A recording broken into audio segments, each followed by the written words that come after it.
Jamaica has the audacity, they would say, of they can take any sport on. So they had a ice hockey competition here in New York. And he said, ice hockey? Yeah, we have an ice hockey team. We took on Puerto Rico and we beat them the first game. And the other games, because we beat them already, we're not going to beat them again, right? So, you don't need to know the rest of the story. We beat them already. But the point was that the Ice Hockey Federation reached out to me. Of course, teams coming in, CJ, they don't have enough food. Here's another man, Fried Bickle, I can help this.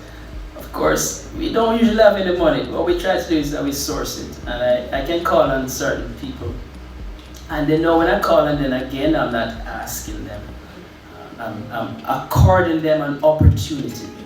So there's a gentleman inside there who we accorded an opportunity, and the what do you call it now? The association, which is the Ice Hockey Association, has asked me to present a certificate of appreciation to this gentleman.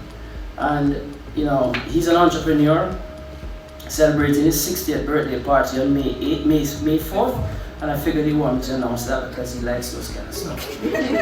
So ladies and gentlemen, I want to thank, this certificate is presented to Mr. Michael Williams.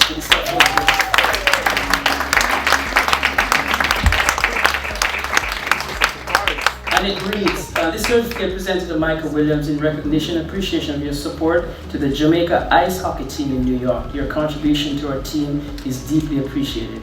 We hope this certificate will serve as a lasting memento of this significant association. And this signed by the president of the Ice Hockey Association.